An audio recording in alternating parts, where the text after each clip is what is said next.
Alam niyo po bang takot na takot ang diablo, takot na takot ang demonyo habang nakabayubay ang Panginoong Hesukristo sa krus ng Kalbaryo? Kaya kay palad mo kung ikaw ay isang Kristiyano. Kaya kay palad mo pag tinanggap mo ang Panginoong Hesukristo. At higit sa lahat, kay palad mo kung meron ka ng kaligtasan na ibinigay ni Hesukristo. Kaligtasang hindi mawawala, permanente. At ikaw ay tinatawag na ngayong anak ng Diyos. Tayo ay tinatawag na ngayon na anak ng Diyos dahil sa ginawa ng Panginoong Hesukristo doon nga ho sa krus ng Kalbaryo. Hindi po ito basta-basta lang na kamatayan. Ito ay napakahalagang kamatayan. Ibinigay ng Diyos anak ang kanyang buhay upang akuin ang mga kasalanan na hindi naman niya dapat ginawa sapagkat siya ay perpektong Diyos nasa mataas na trono ng kalangitan ngunit piniling bumaba upang ang mga naalipin ng kasalanan ng mga tao ay kanyang iligtas. Sapagkat sinasabi ng banal na kasulatan, yung hindi kayang gawin ng tao, Diyos na mismo ang gumawa. Ang Diyos ay naging tao na matay sa krus ng Kalbaryo upang bayaran ang kasalanan ng tao, past, present, future. That's why when you have Jesus, you have everything. Okay? When you have Jesus, you are rest assured. Your sins, whether past, present, or future, are already paid in full. Kumbaga sa resibo nakalagay, paid in full. Pero bakit may mga ibang Kristiyano parang gusto pa rin bayaran ang kanilang mga kasalanan? Ba't may mga iba pa rin Kristiyano? Okay? Naniniwala na yung kanilang works magdaragdag ng anything doon sa ginawa ni Kristo Jesus sa krus. Meron naniniwala, tanggapin daw si Jesucristo, plus magpabautismo, plus good works, plus blah blah blah. Tandaan nyo, ang good works ay bunga ng salvation. You are already saved, kaya nakakagawa ka ng mabuti. At maniwala kayo sa hindi, ang gumagawa ng mabuti sa atin ay ang banal na Espiritu pa rin. Dahil maski ang tinatawag na sanctification natin ay galing din sa Diyos. Basahin ninyo, all this is from God. 2 Corinthians chapter 5, verse 17 and 18. Yung 18 basahin nyo, all this is from God. Walang ambag ang tao. Yung tayo ay naniwala sa Panginoon, yun po ay quickening of the Holy Spirit pa rin. Yan po ay isang katotohanan na hindi mapapasubalian. Okay, mga kaibigan? Dumating na po ako sa estado ng buhay ko ngayon na lahat ibinabalik ko sa krus ni Hesukristo. Dumarating pa rin po sa atin ang takot, mga kaibigan at mga kababayan ko. Dumarating pa rin po sa atin na parang, hey, parang ganito na, baka mamaya malagi ka sa alanganing situation. Pero sa totoo lang po, sa totoo lang po, kapag ka naisip ko yung identity ko sa Panginoon, natatanggal ang mga takot. Pag nagkaroon kayo ng mga suliranin, mga kaibigan, mga kababayan, basahin nyo ang Bible, ang mga pangako ng Diyos, at lalakas ang inyong pananampalataya. At saka nahihiya na rin ako sa Lord kapag ka natatakot ako. Alam nyo, may nakalagay po sa Biblia, the Lord is my light and my salvation. Whom shall I fear? Diba? What can mere man do unto me? Ano nga ba ang magagawa sa atin ng tao? Kaya kung ikaw na Kristiyano, natatakot ka sa iyong kapwa-tao na baka gawan ka nila ng ganito, ganyan, nakakahiya ka sa harap ng Panginoong Hesukristo. Yes, natatakot tayo, pero dapat matuto tayong tumayo sa kung sino talaga tayo sa harapan ng Diyos.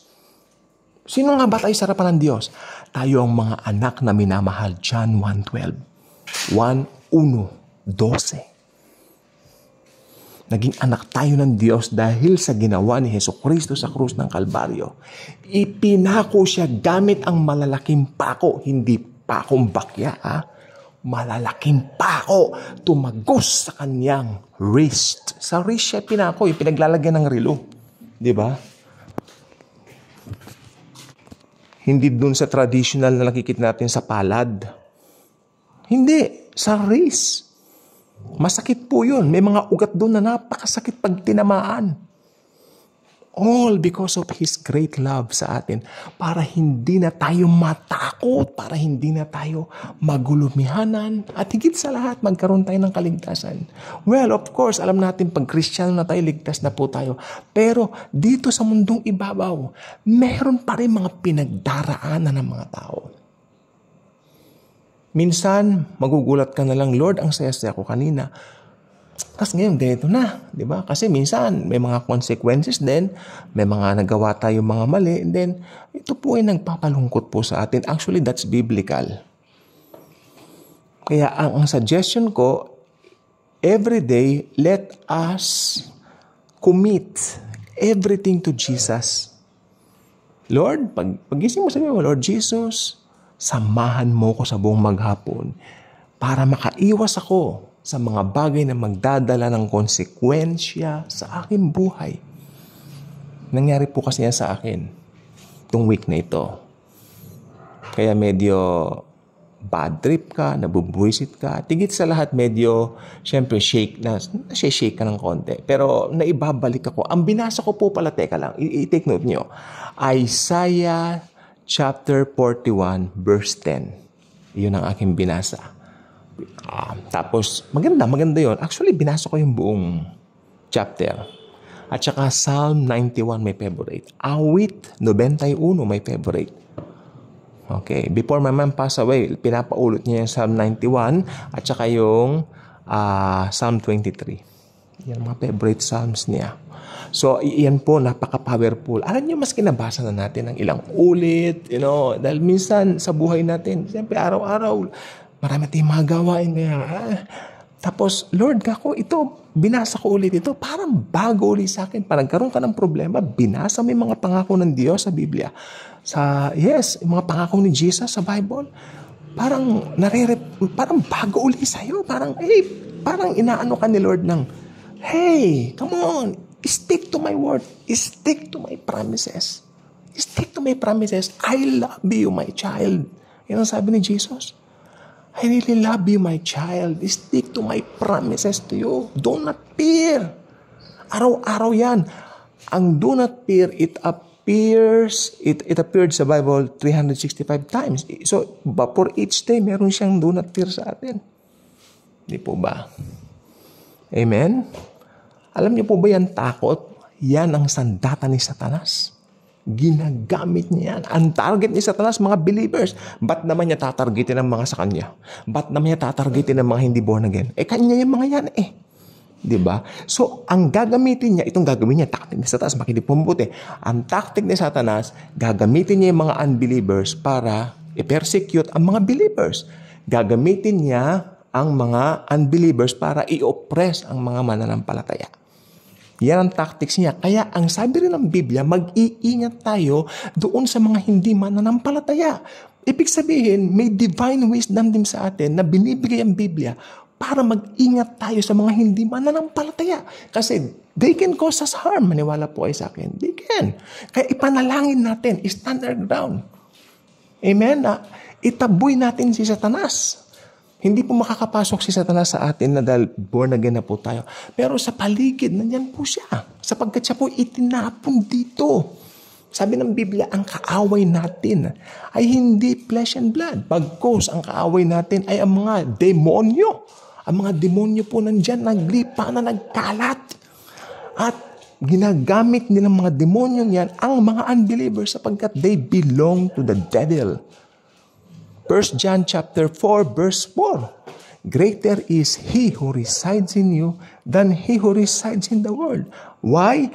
Dahil kay Jesus. Dahil sa finished work ni Jesus.